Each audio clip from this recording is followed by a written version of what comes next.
You're listening to the Build Your Business podcast, powered by Turnkey Coach, where we help business owners find freedom over fear. I'm Matt Reynolds. And I'm his brother, Chris Reynolds. Join us as we help build your business and move from fear to freedom together.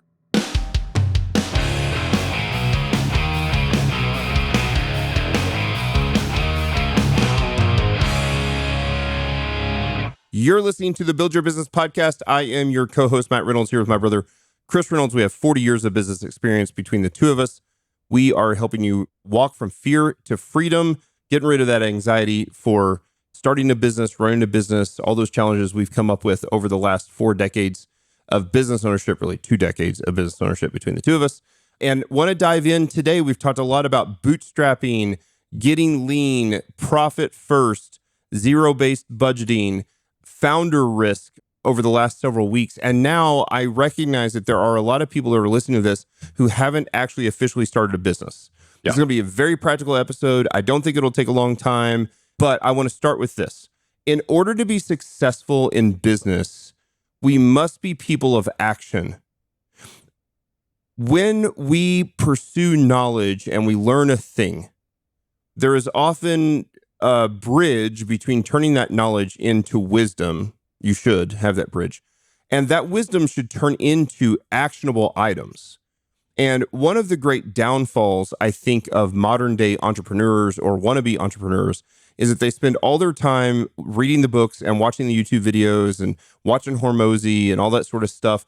All that is great. I do all those things too. But if you never put it into action, then you never accomplish anything. And now you're just a person walking around with all this knowledge in your head, but you never actually did the thing. And so this is very much a call to action to do the thing in the podcast this week of actually starting a business. This is something that can be done in about an hour to an hour and a half of work, maybe less, maybe a little bit more, but not very much.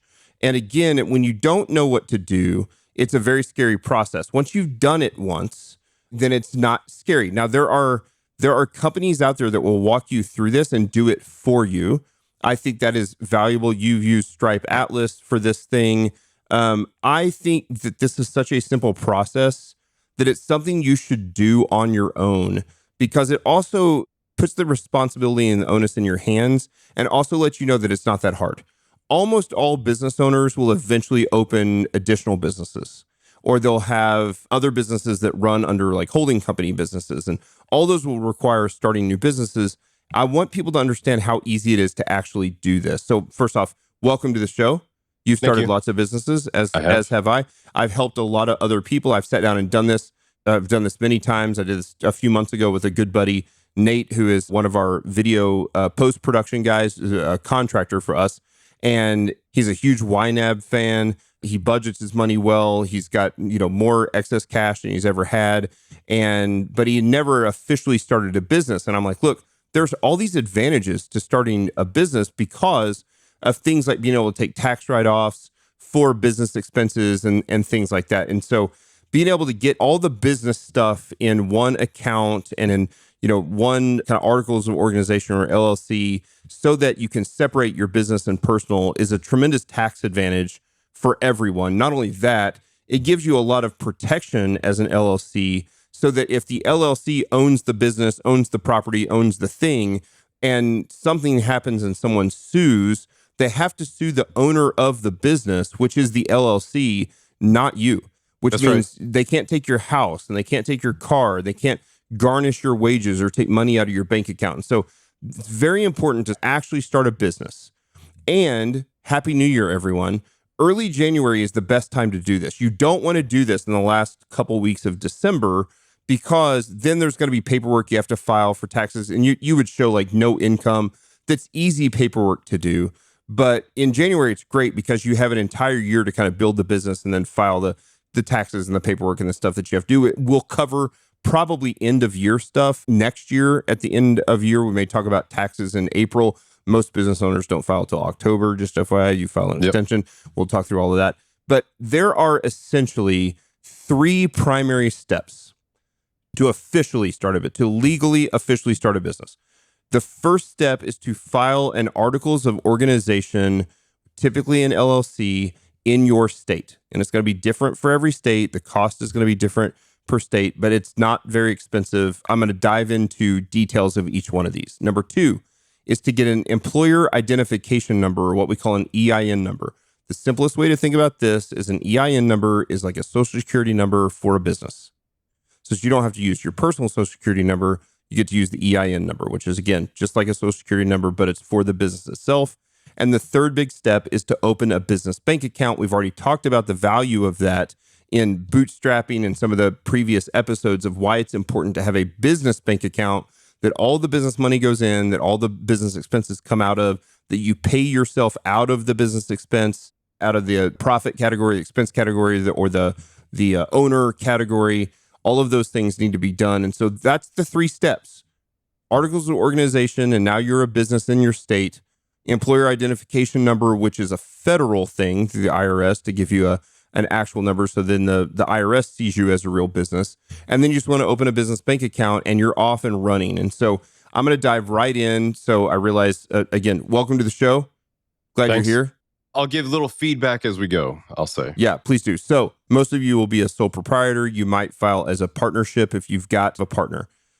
In the state, that will show you as a separate business. If you are a LLC sole proprietorship, the federal government sees your sole proprietorship as just a combination of it's going to combine your business finances and your personal finances.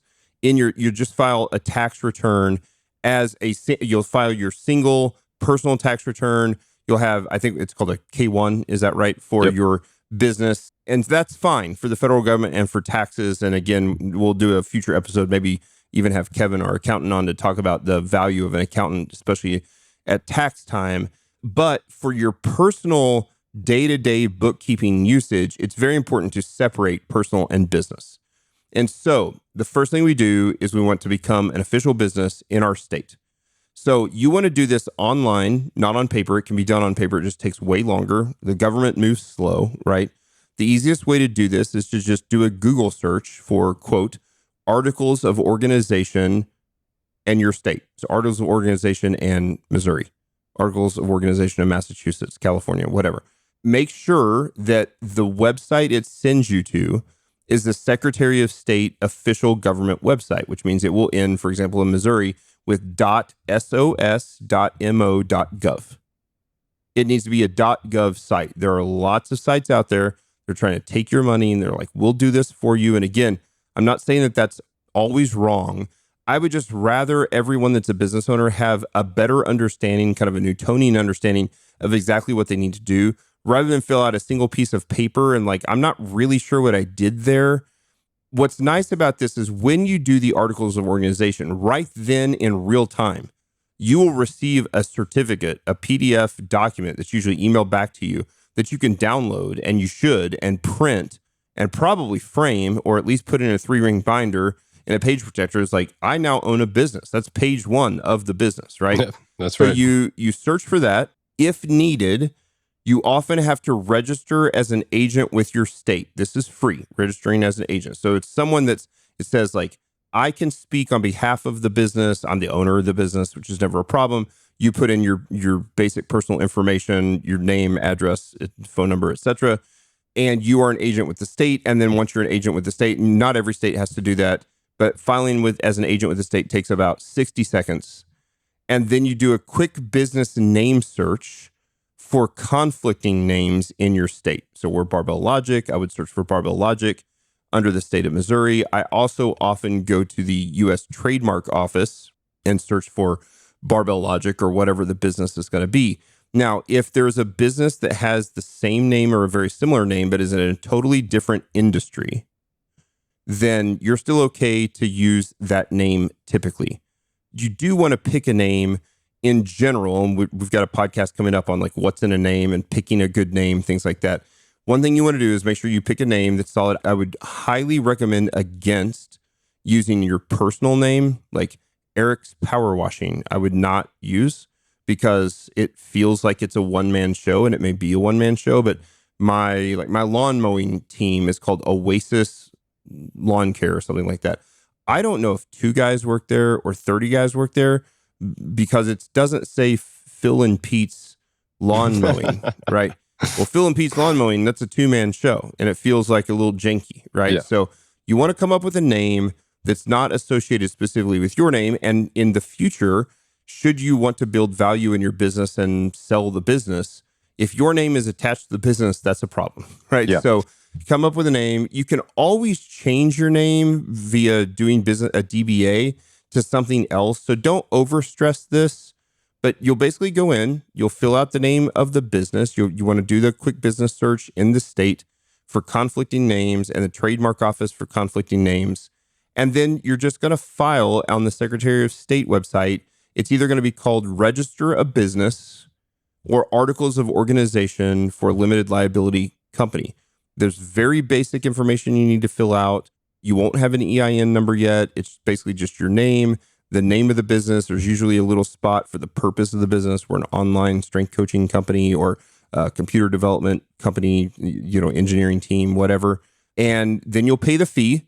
And the fee is usually somewhere between $25 or $50 for the Midwestern states. And I think California might be $400. It's a one-time fee. Most places are somewhere in the $100 to $200 range. That's the only thing that will cost you money here is to file an Articles of Organization with your state. At that point, step 1 is complete, and you are an official business with the state that you live in.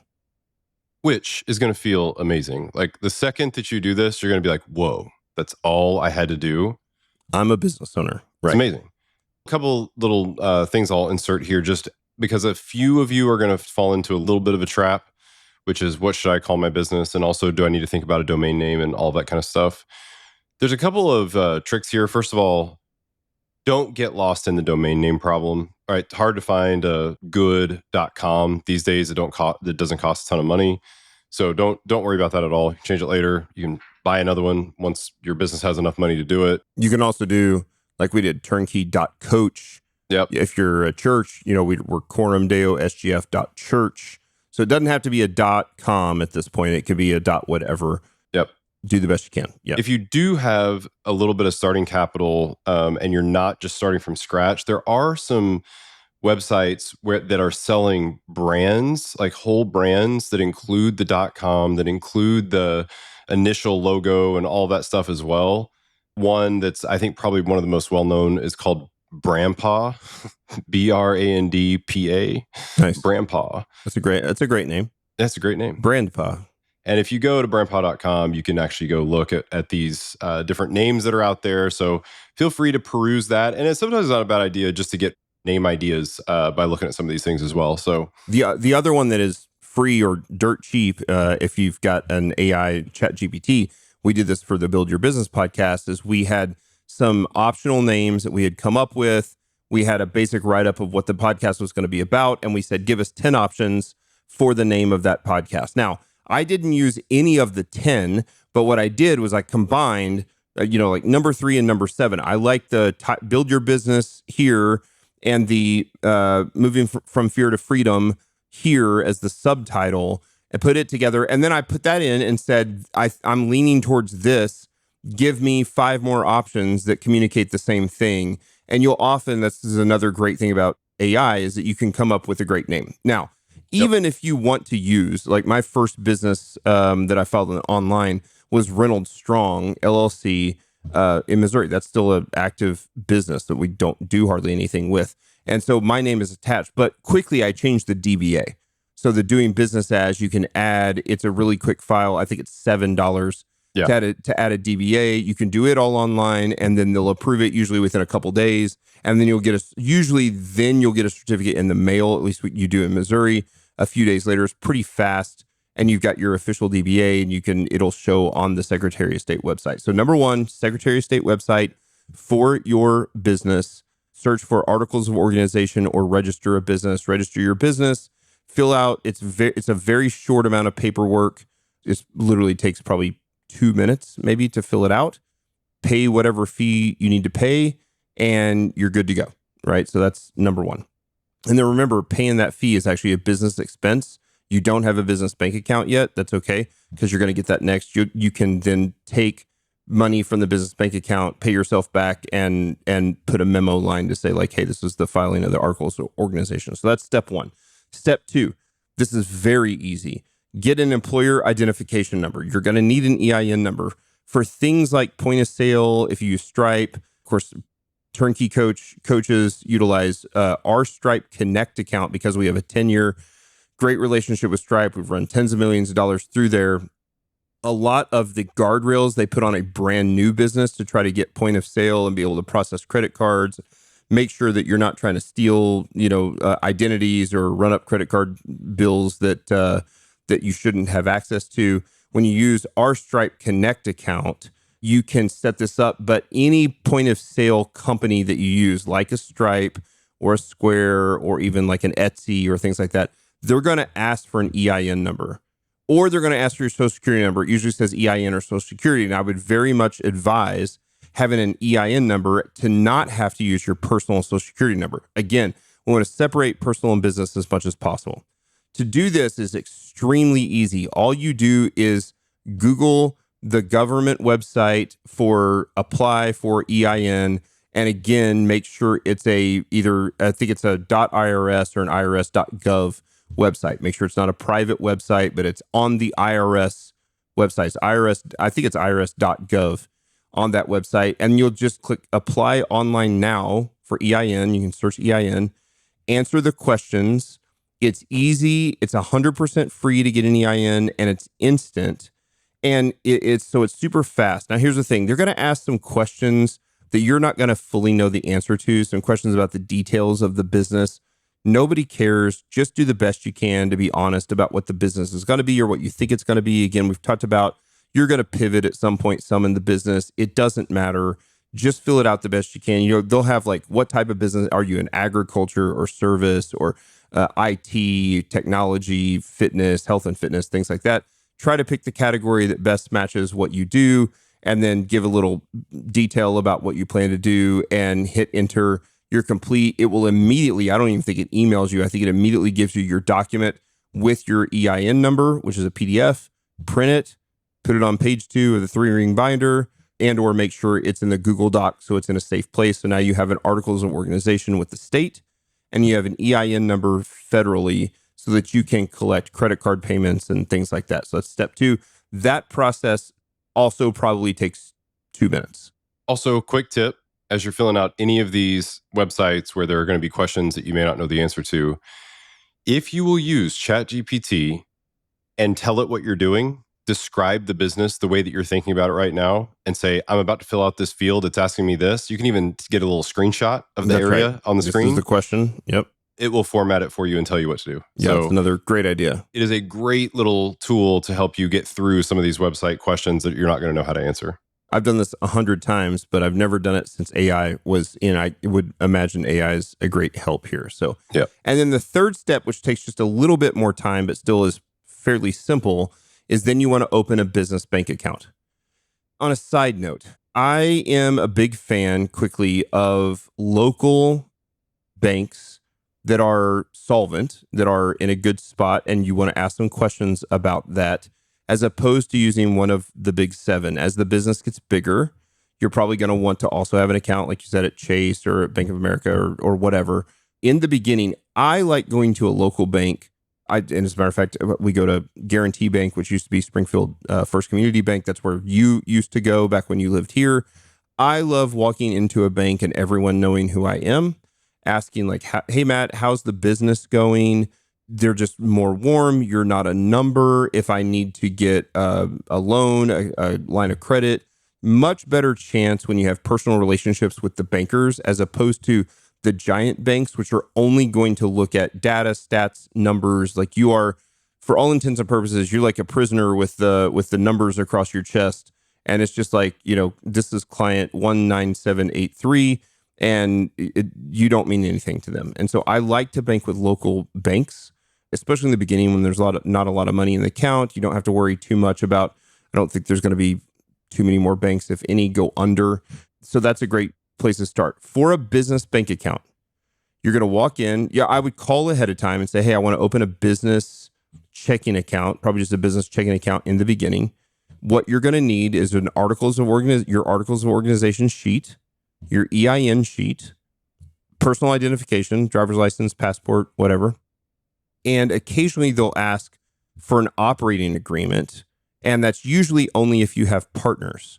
So if you're a sole proprietorship, they often don't ask for operating agreement because you're the only person who can make decisions on behalf of the bank. If you've got partners or you want to add even potentially, if you've got someone who does payroll for you or a treasurer or your wife or something like that, they may ask for an operating agreement. An operating agreement is just a very basic document that says this is how we make decisions in the business. This is how we vote. This is the ownership percentage split. I own 50% and my business partner owns 50%, or I own whatever that is. I own 51, they own 49. You're going to fill that out. This is another thing that you can do for sure online for free. You can utilize AI and you can say, I need a simple, base, generic operating agreement for a company that does X. The name of the company is this. We're an online coaching business. Give me the basic operating agreement. They'll spit it out. It's going to be 5 to 7 pages. You'll have to sign it at the bottom. Often you'll have to sign it at the bottom and get notarized, which everyone at the bank can notarize. So you'll actually probably go into the bank for this. The only thing that you'll probably have to go to the bank for, not necessarily. Now there's online notaries and whatnot, but that's pretty simple. So articles of organization, step 1, again, 5 minutes or less. EIN, 5 minutes or less. And I'm probably being aggressive there. It's probably less. And then opening the business bank account, which probably takes, once you're at the bank, probably takes 15 minutes. And then you have a business bank account. And then you'll want to go ahead and order checks and order a debit card for that account. And then step 3 is complete. And now you fully own a business. The business has its own bank account. It has its own EIN number, and it's officially recognized by the state that you live in as a real business. That's the big 3 steps. So I'll counterpoint step 3 for depending on the age of the people who are listening to the podcast. Many of you will not want to go into a bank physically. And if you don't want to do that, or if you don't want to go to a local bank, which by the way, I did the same thing. My early companies, I liked having that relationship. I liked knowing them. In my later businesses, I've just become I just want to do everything online. And so for me, the way that I did that, you still have to have all the same stuff. So everything that you have to go open a bank account for in person, you have to have when you do it electronically. But the bank account, or some of the bank account options that are available, many of these will allow you to open business bank accounts online. One of the more famous ones at this point is a bank account group. I talked about it, I think, in the last podcast episode, called Mercury. And it's literally exactly what you think it is, mercury.com. It's a great business bank account specifically for profit first style banking. It's very, very, very easy to create. You can create them without having anybody do it for you. Create these sub accounts that are named in different ways. So if you are millennial or younger or whatever, and you really just want to stay online and do it that way, Mercury is a great option for you. There are several others that you can have, but all of the requirements are the same. You still have to have your EIN. You still have to have your articles of organization. You still need to have all of those documents. And you will still have to prove you are who you say you are, which means you'll need your license and all that kind of stuff. Yeah. And usually, I don't know if this is what you had to do at Mercury. A lot of times you'll scan or take a picture of your driver's license or your passport. And then often it will turn on your camera on your laptop, and you've got to be sitting there, and it will match your face to the identification that you uploaded to make sure that you are who you say you are. And that's it. And so those are the 3 steps that you have to start to legally start a business. I'm going to say this again at the end of the episode, but because we must be people of action, my challenge to you is in the first 3 days of January, you do this. This is a set aside 2 hours at most, and it probably won't take that long, to do all 3 of these steps in a row. It'll be less than 2 hours if you do open the business bank account online. But if you have to go into the bank, you can do that. And you're still talking about 2 hours total. Get it done. This is one of the first things that caused frustration for me when I would business mentor with clients who didn't actually own a business. This is a very simple, it's sort of a tester the kind of, did you pass the test? Like, are you going to do the work? You've hired me to tell you the things you need to do. This is about the easiest thing I'm ever going to ask you to do. And if the next week when we have our Zoom call, if you haven't done it, I'm probably done with you. And Yeah. I have a few of those. And I have like new business owners. The other thing I do is I have a stack. I'm in my library right now. I have a stack of e-myths. I give the e-myth away to every new business owner. And then I say, when you've read this, we're going to sit down and talk through it and what you learned and things. I'll answer questions. If a week later they haven't read the E-Myth is a book you can read in 1 day or 2 days max. If it's a week or 2 weeks later and you haven't read the book, and occasionally somebody buys the book and they're like, hey, I'm going on like, family Christmas or something and spending time with family. That's fine. It's not a big deal. But I know right away if somebody's serious about this thing because they'll actually read it. And if they come back and they say, man, life's been really busy. I just wasn't able to get to it. My regular day job was busy. Go back to last week's episode. Like, your second shift right now is to start a business and to read that book. That's Like, right. that's it. And then if you can't do that, you kind of know that maybe you don't have the internal motivation, that you're not internally motivated enough to do the thing. Like, one thing we didn't talk about last week is while you control your own destiny, you also have to control your workload and your work ethic and your ambition and your initiative and all those sorts of things. If you can't do these very basic steps, this is probably not for you. Not Because for there's you. a whole bunch of harder steps that you're going to have to do next. This is an easy thing that anybody can do. Yeah, I think it feels very committal to do it. And so one of the other things that to keep in mind is if you're struggling to do this because it feels like you're making a commitment and you're just like scared to make the commitment, you probably want to get to the bottom of that too, right? Yeah. So I feel like any way you look at it, these steps, these are the concrete steps to open a business. When you're done with this, if you don't go into this thing excited, like, wait a minute, all I have to do are these 3 steps and I walk away with a business and I am now a business owner. I'm That's right. amongst the business owners of the world. Like, this is insane. This is great. If you're not excited by it, also probably not for you. Right. Yeah. So I just want to be super clear. There are many, many disqualifiers for being a founder. This is one of them. Yeah, I would agree.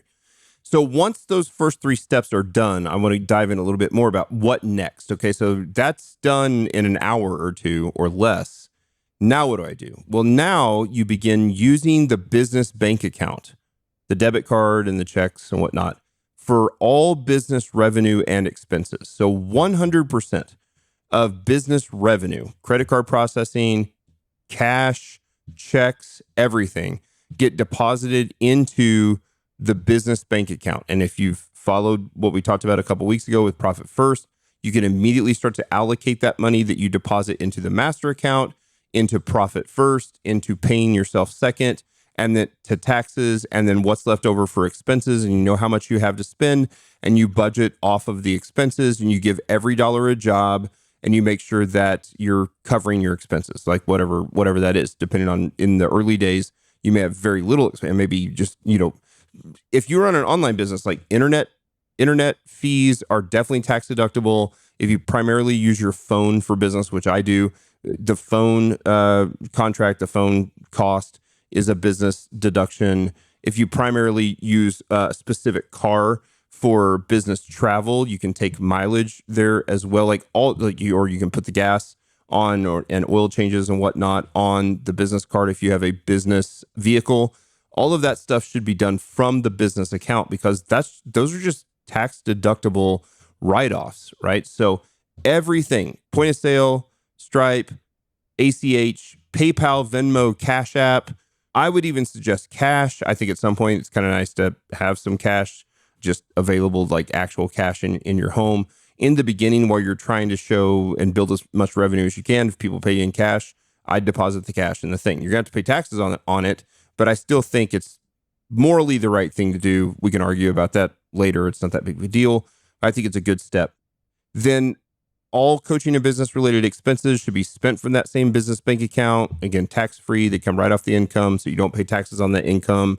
That's things like equipment, supplies, travel, mileage, car used for business, laptop for any work, online coaching for us, laptop obviously for you and developers, business meals, which is only 50% tax free.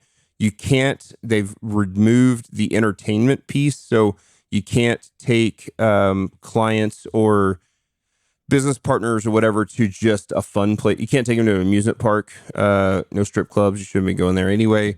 That's not going to be tax deductible. That entertainment, you can't take them to a casino. That kind of stuff that's a no-no. So meals are fine. Entertainment is not. Marketing expenses, anything, if you pay for your social media primarily for business, which you should, and you pay for like the blue check mark on Instagram, or you have premium LinkedIn or X, same sort of thing with the check mark, all that stuff, those are business expenses. Book purchases, Audible, if you're primarily listening to business books, all of that stuff can be taken. And then, like we talked about, I think last week or week before, if you work from home, and you probably should, most of you, you can take that square footage from your home that's being utilized for business purposes, and it's tax deductible each year for the things like utilities, renovations. If I do a renovation in the office, if I'm or the light, like wherever I work, my main workspace, I had some in the wall shelves built this year in my office that's specifically used only for business. The construction of that wasn't very expensive, but I don't know, $1,500, $2,000, something like that. That's a business expense. That's something that didn't have to come out of my personal account, right? So all of those things can be done. So then if you're a sole proprietor, single owner, you can then pay yourself anything you want out of the business bank account. And the best practice is to write a check. You don't need to set up auto deposit, auto pay like you do for future employees. In the beginning, the best practice is just to write a check to yourself with the word payroll in the memo line for easier accounting. From the business bank account, or especially the sub account that's been set for you as personal, and then you can write dividend checks or draws out of that immediately. So the key here is, what we're trying to do is get you in a space by having an articles of organization, an EIN, and a business bank account, so you can actually start to do the work financially on the business. So you can actually start to spend money where you have business expenses. So you can begin to collect money, not into your personal account, but into your business account. Then you pay yourself out of the business account. None of those things can exist without the first three steps, right? I'll stop there for a second. Any other comments on that? No, I think the only other thing that I would say is you will want to at least, and some of this happens in the articles of organization, but you will definitely want to also start keeping some. If it's an LLC, this is going to be different than if it's a C Corp. But if you end up doing a C Corp, you will want to start thinking about what percentage of shares that you're going to own, and to keep a cap table for future opportunities to either provide that equity to other founders that you may want to bring on in the long run, or if you decide ultimately that you want to sell some of that to raise capital, that's a good way to do it. Most of the time, if you are going to try to keep a cap table organized, most people do that with a tool called Carta, and that tool is available online. It's either it's cheap or free. I don't remember actually which it it's is. not. It isn't. It's not either. It's about $5,000 a year for Carta. At the start, I don't think it is. I think it depends on when you bring on additional capital. Okay, and if you do a 409A, things like that. I'm pretty sure I'm not paying for it. I don't have anybody else on my cap table outside of my business partner and I. That may be true. Here's the way I would look at it without getting overcomplicated. I'm going to paint with a broad brush. Almost everyone that starts a business, you should start as a basic LLC, sole proprietorship, or LLC partnership. When you hit and you need to talk to your accountant, and it's going to depend on the state as well. When you hit somewhere around $100,000 to $150,000 in revenue for the year, and you'll know because you'll owe some taxes, then there are better tax benefits to go from an LLC to an S Corp. So an S Corp is the bridge between the LLC and the C Corp, which is a full-blown, like all the big companies, like the giant companies, they're all C Corps. And most of those are in Delaware. Some of them are now in Texas. Texas has started to move that direction. You've seen Elon, I think he's moving Tesla and SpaceX from Delaware C Corps to Texas. Most of that is putting the cart before the horse. You'll know when to do that, and you can make those changes over time with a good accountant or a tax attorney. In the beginning, just file as a basic LLC. It gives you that protection. If you're by yourself, it's a sole proprietorship LLC. If you have a partner, it's a partner, and you'll show the percentage of ownership. Maybe it's 50-50, maybe it's not. File that way with the state. When you get to a point where you have enough income, you will convert over to an S corp, and then eventually you'll convert over to a C corp if the business continues to grow. An S corp, and again, painting with a broad brush, and where it was back when we did it, it was probably about 2 million in revenue, definitely between 1 million and 2 million in revenue a year before we went from S corp to C corp. Once you get in the $2 and $3 million a year in revenue, and you've got a handful of employees or more, it's probably more tax advantageous to move to a C corp. But even all of those things, moving from an LLC to an S corp and S corp to a C corp, those are full legit corporations, actual corporations.